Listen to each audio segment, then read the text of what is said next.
No tip is crazy. Dun dun dun dun dun. The test, not 1 but 2. I got you for sure. You're asking me if I cheated, so let me just move on respectfully. Okay, whatever, all right, I guess. Make it enough. What I will say about the test, what you should study is I feel like him. Fucking with a G. Just cause I fuck you, that don't mean I trust you, I don't. Hey everybody, welcome back to a informational, what is it called? News you can use video. Today I'm gonna be talking all things Top Golf, from how I got the interview, what the interview was like, because I promise you it was nothing that I expected. They did not pre-warn me, and it is very non-traditional, to the training process, which was again not what I expected, and get into like a few details about what it's like actually working there, and just the need to know, because I don't want to say blindsided, but I was definitely shocked at what the process was like. So if you're thinking about working at Top Golf, here's how you get the job, and here's what to expect when you do get the job. Let me pull up my notes. Step one.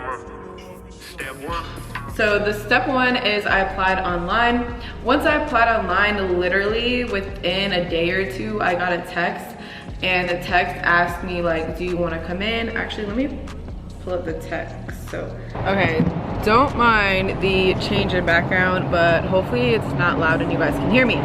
But I did find the text messages right after I applied. Within 24 hours I received this text, and I'm gonna insert it here.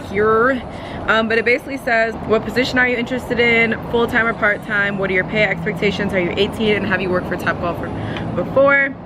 So I could tell it was a little bit of an automated text. I answered the questions, and then she said, would you be able to attend a hiring event on this day? It was Monday. She asked me to come in Wednesday at 11 or 4 p.m. So literally 2 days later. So I said, sure, I'll come in at 4 p.m. Who do I ask for? Then yada yada yada. They sent the address and information. So let's say I applied on Sunday. Monday I got the text. Wednesday I was at the interview. Now this interview was like no other interview I've ever been to in my life. When I'm saying like it's an interview based on personality type more than your resume. Okay, so first off, when you walk in, off back, Soul Train line. They want you to Soul Train line, go into like the area where they're actually gonna do the interviews. They have you sign in and stuff like that. So off back, Soul Train line. I don't know how to describe my personality or what you guys may think my personality is, but I'm not a dance in front of people type of person. So I was off back shy and nervous. I go into every interview very confident, but this type of curveball is not my cup of tea. So yeah, it was the interview, basically it was like a bunch of like a circle, and we play different games, and then they would like pull people out for interviews. But in the beginning, this interview was literally like 4 hours long, which I also didn't expect, and it really dragged out. Like it took them like an hour just to get everybody signed in. Then we played a circle game for an hour where people just talked about like their first name, last name, where they're from, what they were applying for, and their zodiac sign, and that took another hour. And then after that they had us like go to different stations to hear about the different positions, and then after that they finally started to pull people out for individual interviews. It was basically like you went to 1 table, 2 table, 3 table, and then I think that basically they dismissed some people because I would notice the circle was getting smaller and smaller. But I would say there was literally probably about like 50 people in the beginning of my interview, and I would say of those 50, like 30 got hired. Like they literally damn near hired everybody. So the interview was long, abnormal. I'm gonna insert some clips. One of the games was like start singing a song, and then like everyone else has to finish the lyric.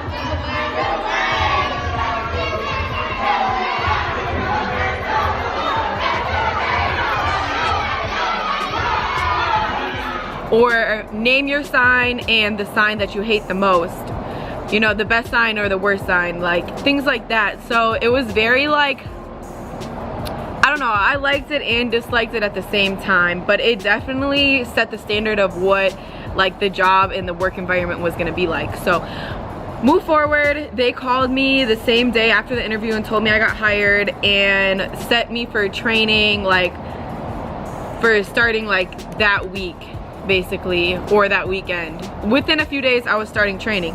Now training, I'm gonna show you guys some of my like training documents, which I obviously don't have right here. Okay, a few more things I forgot. I'm glad I looked at my notes. This is in Atlanta, by the way. I don't know how it is other places, but I have learned that this is very corporate in the sense of like every location has certain standards that they all have to meet. So I would be surprised if other locations did it any differently, but I mean, our Atlanta style, the songs we're singing and dancing to are probably different than what you will be singing and dancing to in Minnesota, because our ish was lit. And I will say that most of my supervisors are my age, within 5 years of me, and of color, which was so dope. They sent me a background check the same night, I will say that. And then yeah, the next day, same day, I got an offer. Okay, orientation. So then they had me coming for orientation. It took less than an hour. I just filled out some forms, like my tax forms, brought in my 2 forms of ID, and did my direct deposit. Like I said, it took less than an hour. After that, I did a training on a Monday, Tuesday, Wednesday, Thursday, and Sunday for like 5 to 8 hours each day, classroom training. One thing I will say, a tip is, I brought my laptop every day because they had a lot of it was like things that they would make you do on the tablet or your phone, online trainings, and I literally would have one on my phone, one on my laptop, doing multiple of them at once because it was so goddamn boring.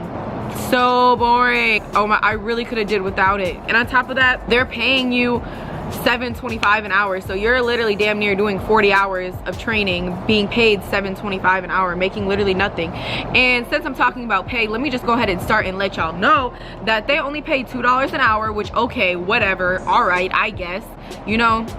Wait a minute, what's this? This ain't enough. Make it enough. Damn. All right, okay, server pay, yeah, but they don't even have any auto gratuity, and that's the part that blows me, and still to this day blows me.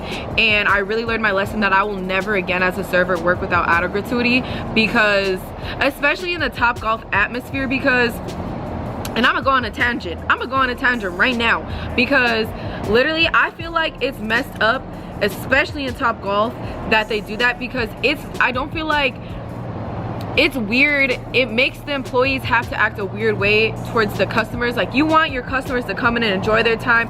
The food and drinks is not the primary aspect of Top Golf. Golfing is. Someone's ignorant for that. You get 3 bays, okay? Each bay, I would say, on average, stays from 1 to 3 hours. People I have had bays stay my entire shift. Mind you, they're only ordering food and drinks within like the first hour, basically. After that, they're just chilling.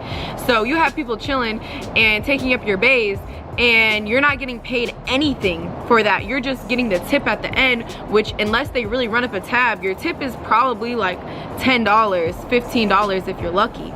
So it's like kind of more difficult to make money there, and we're more so like ready for them to get the fuck up, because we're ready for our next bay to come, who's actually going to be ordering food and drinks, and we want to like keep them pushing so we can continue to flip our bays. But that's not fair for the customer to have to, like, to me as a customer, before I started serving, I'm like, a tip is like based on performance, and you know, just like a cherry on top for them. Customers aren't thinking this is the only way they're getting paid, because no tip is crazy. No tip is crazy. No tip is crazy. That's the bottom line. If you are watching this, if you don't tip, you're not a good person. Like, that's it. Because, okay, I've worked in positions before where I've only worked for tips. It's almost standard in the serving industry that you're basically only working for a tip, but I'm used to it like in bars, right, where it's like if I serve them a drink and they don't tip me, okay, I'm like not even that mad. I'm just like, whatever, like, you're not tipping, so I mean, I'm still gonna, like, you're gonna get bare minimum out of me basically, you know, because you're not even tipping me, which means I'm literally working for free, which is crazy, because who works for free? But at the same time, it's like, why?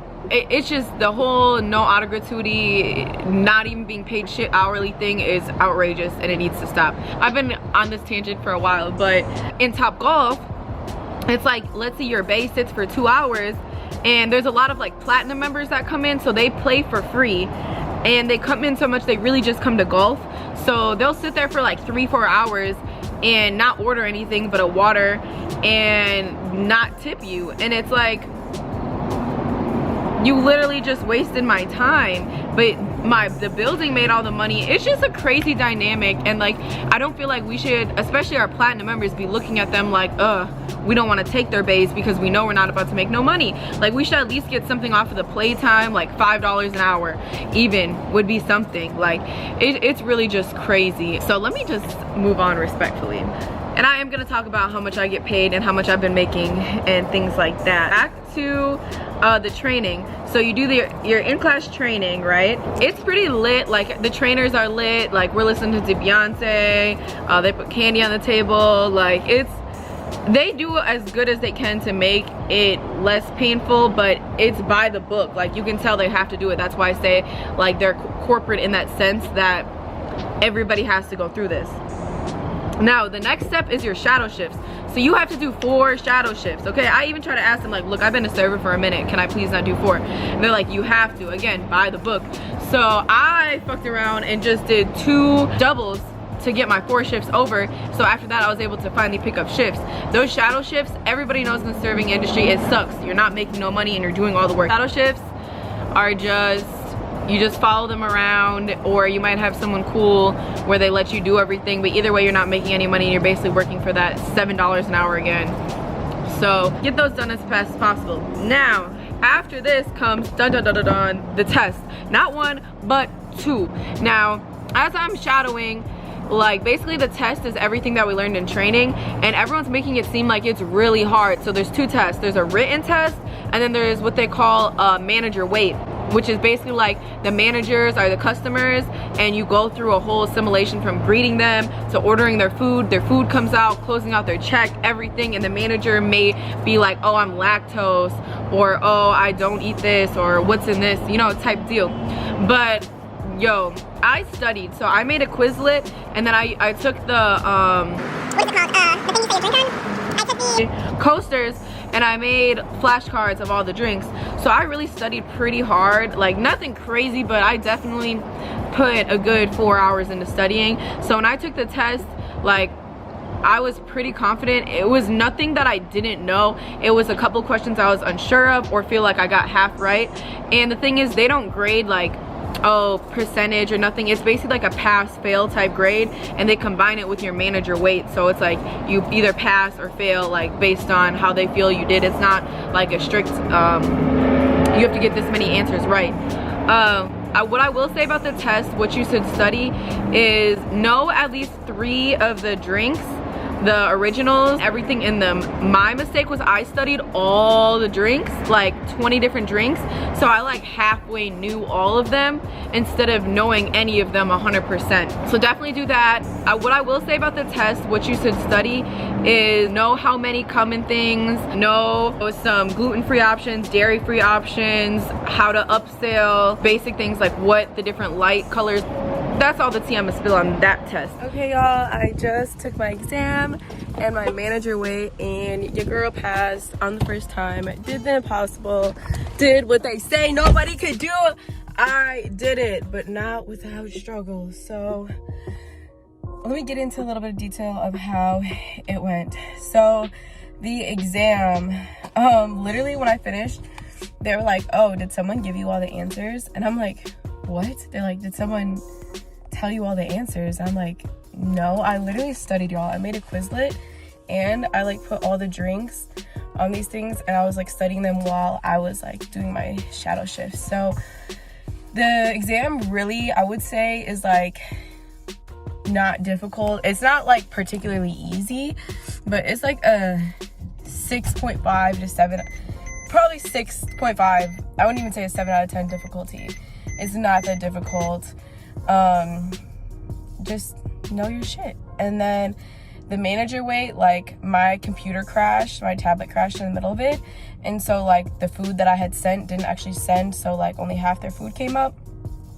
But the important thing is to communicate with the guests. So I was honest and transparent in everything that was going on and did my best to make it right. So yeah, they passed me and they asked me if I would work tonight, and your girl needs to work. Like, I literally got this job over a month ago and haven't even started making any money. So tonight is my first shift, and I'll let you guys know exactly how it goes, how much money I make. And yeah, it's a Tuesday, so it probably is not that crazy, but I need it. Whatever it is, I need it. Wait, but after my test, tell me why my manager was like, did someone give you the answers? I was like, what? Or like, did someone give you the answers to the test? I was like, what? You're asking me if I cheated? I fucking studied. Like, why don't you just tell me I did a good job? Okay, so I kind of felt like that was disrespectful, and it hit back to my childhood trauma, because in high school, like, even like my SAT scores, they'd be like, oh, you went through too fast, there's no way you really finished it that fast, you were just clicking random buttons. And then my test would come back high as fuck, like, nah bitch, I'm really just a good test taker. Okay, so that kind of pissed me off. But anyways, then I went into my manager weight, and you're supposed to use tablets, and so I did good, but I did like mess up a little bit just because of my nerves. But overall, like, one thing about me, I'm actually like the best server ever. Like, I'm gonna go ahead and say it, because I'm that confident in my ability to take care of others, because that's just in me. I'm a nurturing, like, hospitable person for real.